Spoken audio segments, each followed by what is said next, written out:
da volta de Jesus, antes deles rasgar os céus, haverá um avivamento na terra. Eu acredito que o Brasil vai ser a capital do avivamento. Aqui nós temos muitas igrejas que ainda profetizam em nome do Pai, que ainda pregam em nome do Filho e abençoam em nome do Espírito Santo. Nós temos igrejas sérias, nós temos líderes sérios, temos pastores competentes que buscam seguir essa doutrina. Nós vivemos num país que futuramente será a capital do avivamento, e vai ser um avivamento que não tardará.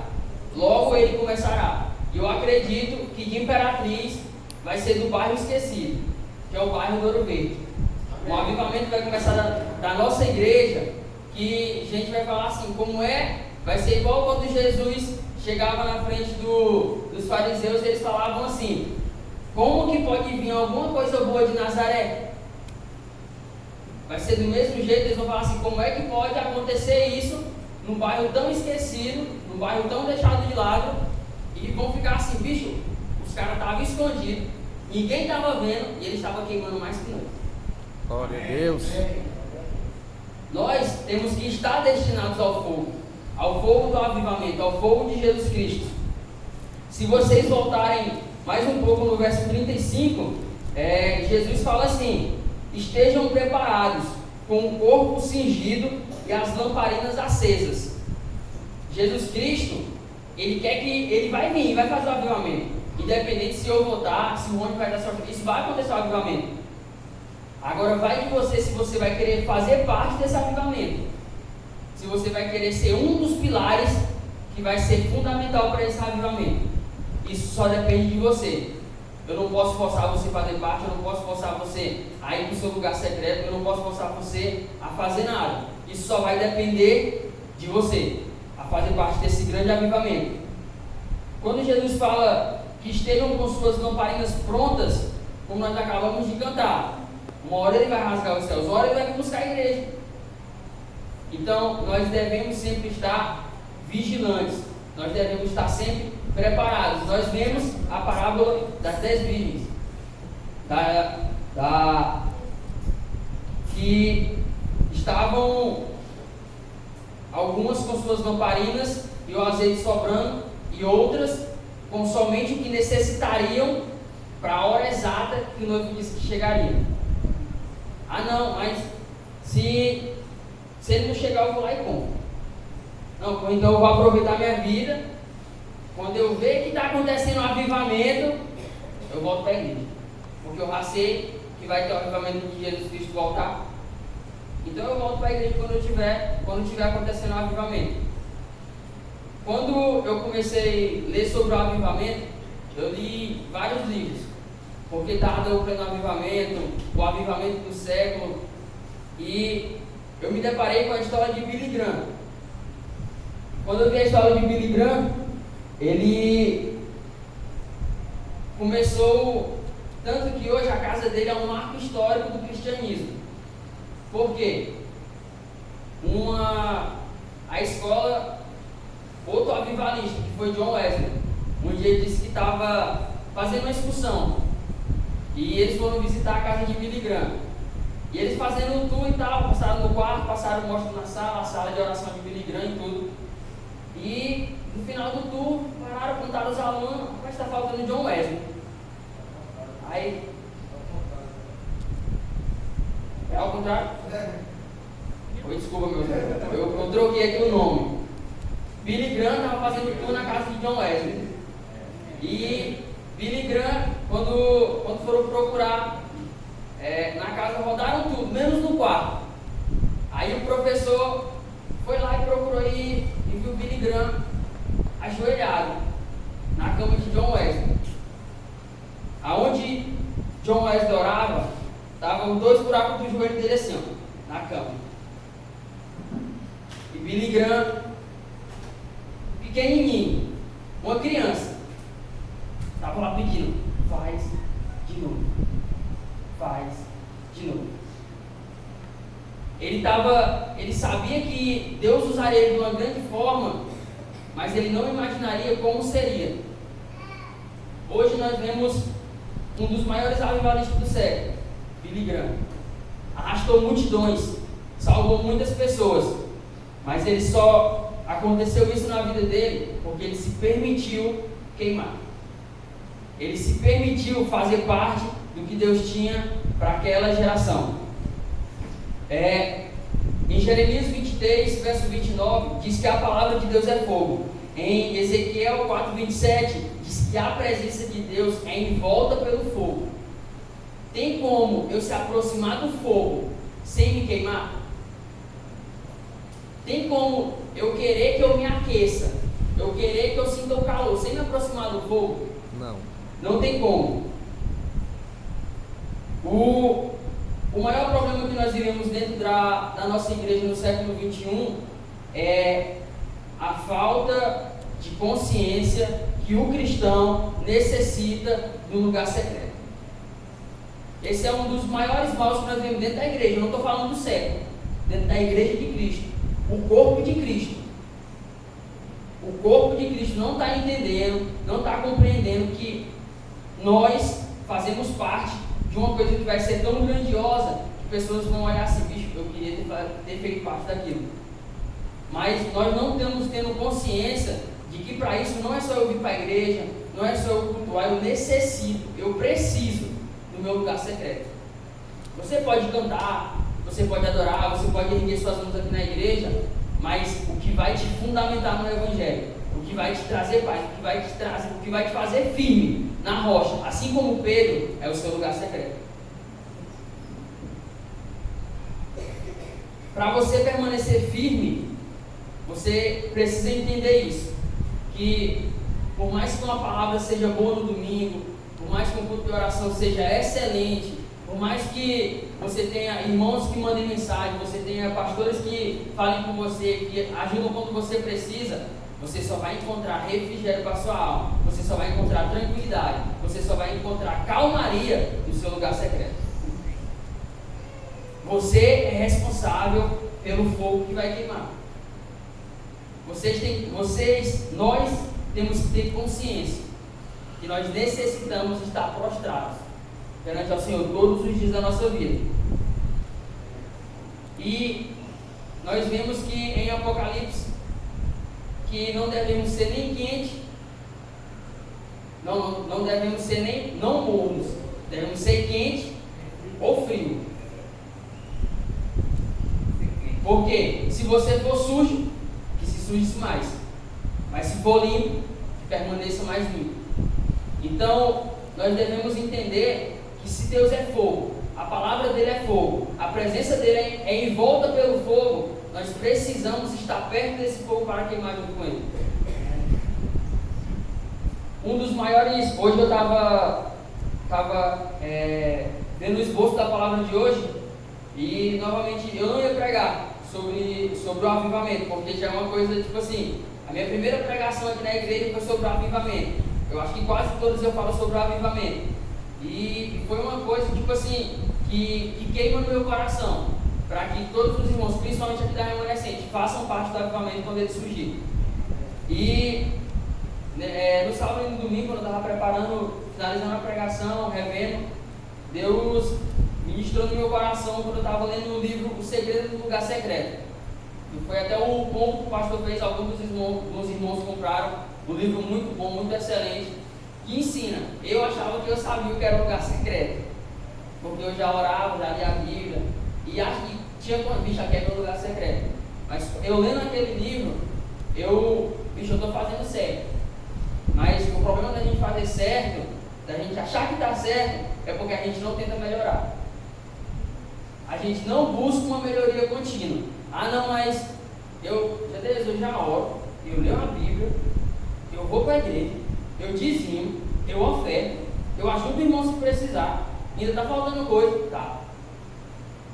Tá faltando coisa. E é muita coisa.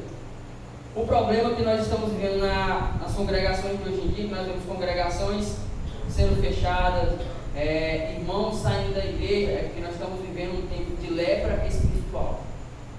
Haja Deus, como assim lepra espiritual? O pastor citou o caso da Hannah. E a mãe dela, como ele falou, é muito querida para nós. É uma irmã que está aqui para somar, que ajuda no que pode, que mesmo com toda a dificuldade que ela tem, de, por exemplo, elas chegaram de São Luís, no sábado de manhã, eu não sabia. De tarde, a Samara estava aqui no ensaio do Ministério do Louvor. E a Hannah com febre, deitada ali.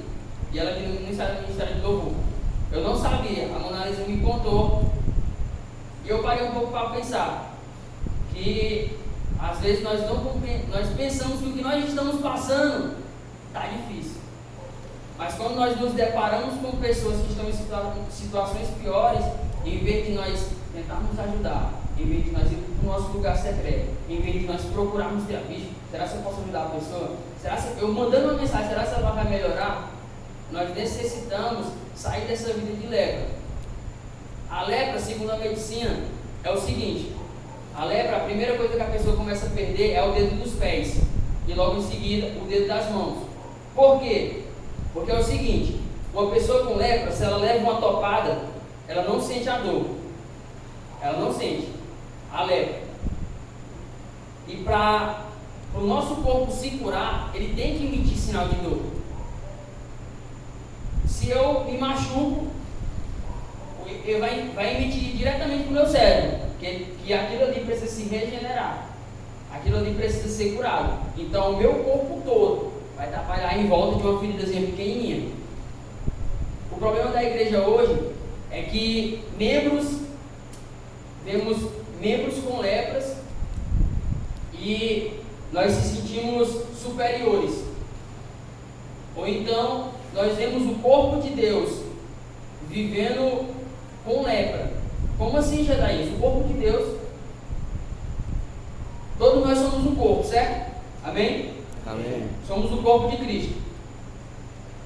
A Hannah, vamos dizer que a Hannah ela é o midinho do dedo direito do corpo de Cristo. Do pé direito. O corpo de Cristo está com lepra. Eu levei uma topada aqui, eu não senti dor.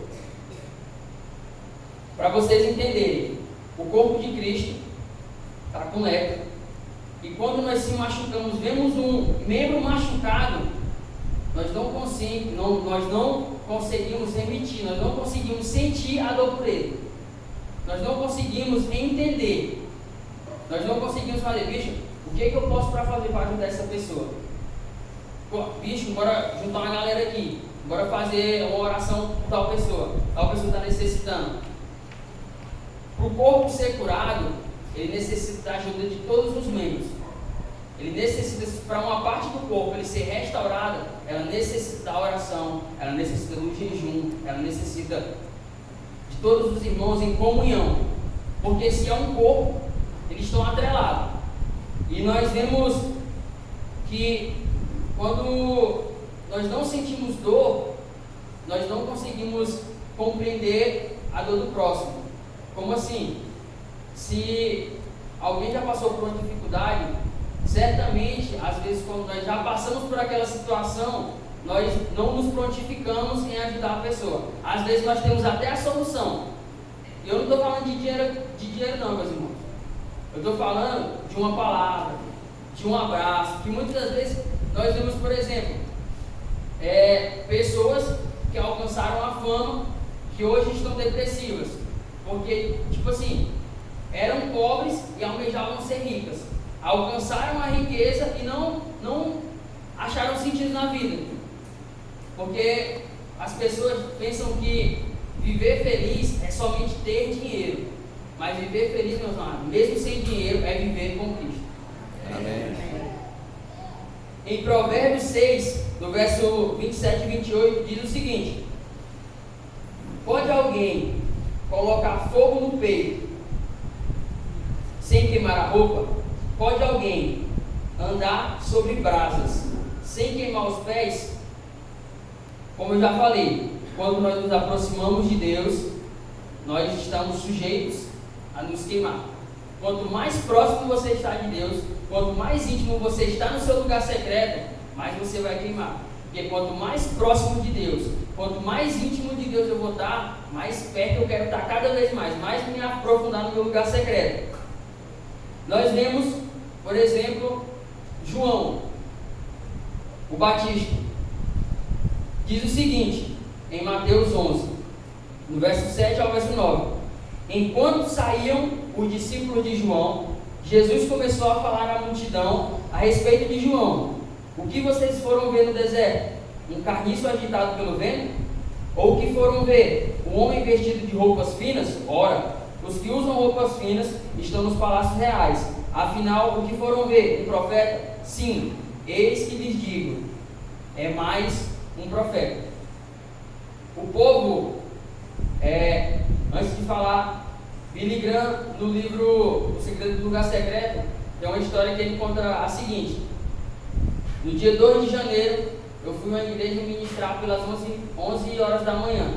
Quando foi 12h30, me expulsaram da igreja. No dia 3 de janeiro, eu fui para a igreja ministrar pela parte da tarde. Eu comecei a ministrar 15 horas. Quando deu 14h30 da tarde, eles me expulsaram da igreja. Eu fui ministrar em um grande congresso. Eu comecei a ministrar às 20 horas. Quando terminou o congresso, o corpo de obreiros e pastores fizeram uma reunião e disseram que eu não podia mais voltar lá naquela igreja. Eu fui ministrar para pastores e líderes num grande congresso nos Estados Unidos. Eu comecei a ministrar às 8 horas da manhã. Quando foi às 8h30, eles desligaram o som.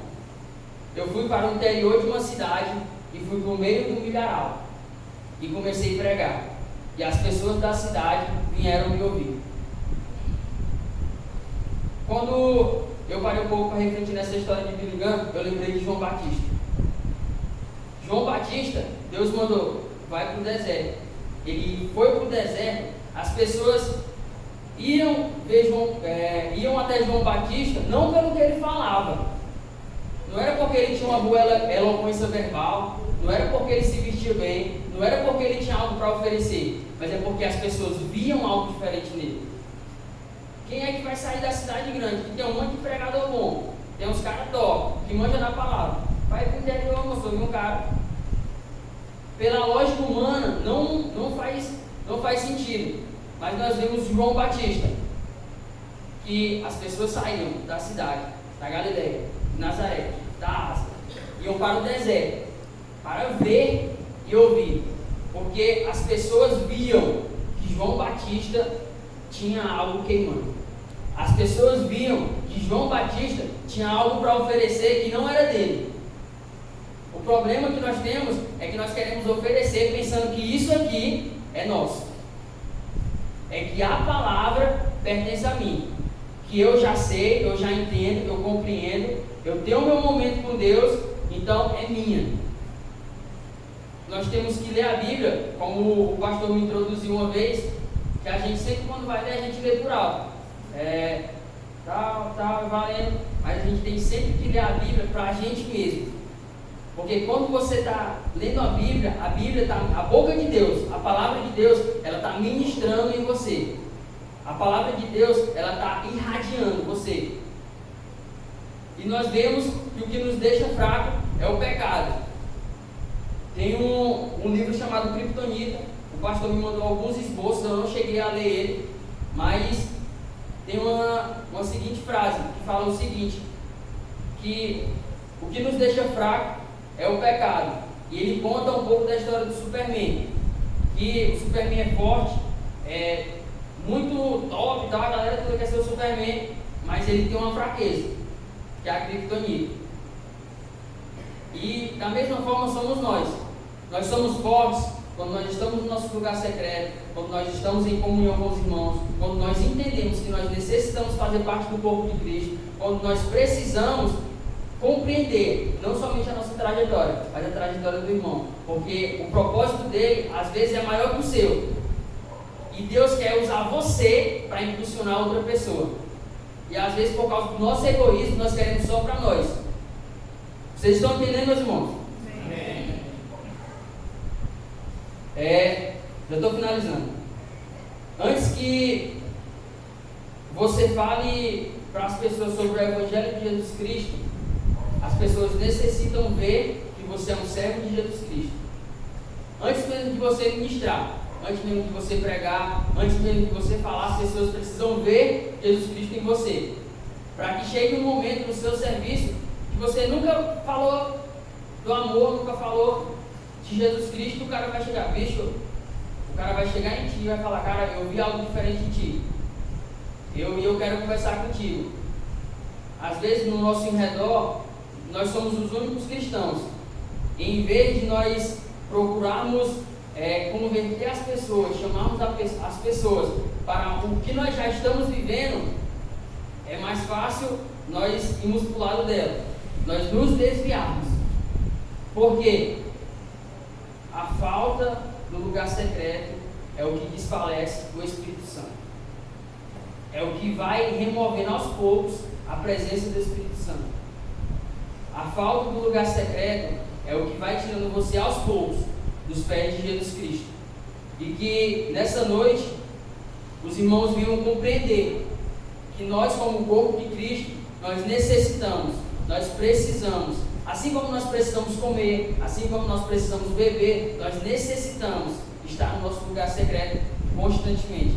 Nós necessitamos estar ali, perante os pés de Jesus Cristo, pedindo, igual o Billy Graham, Senhor, assim como aconteceu em Atos 2, faz de novo na minha geração, faz de novo acontecer, Pai, faz do Brasil a capital do avivamento, Pai, me usa, eu quero fazer parte do avivamento, e que nessa noite nós venhamos pedir a Deus, que nós venhamos fazer parte desse grande avivamento que vai acontecer. Amém. Amém. Glória a Deus.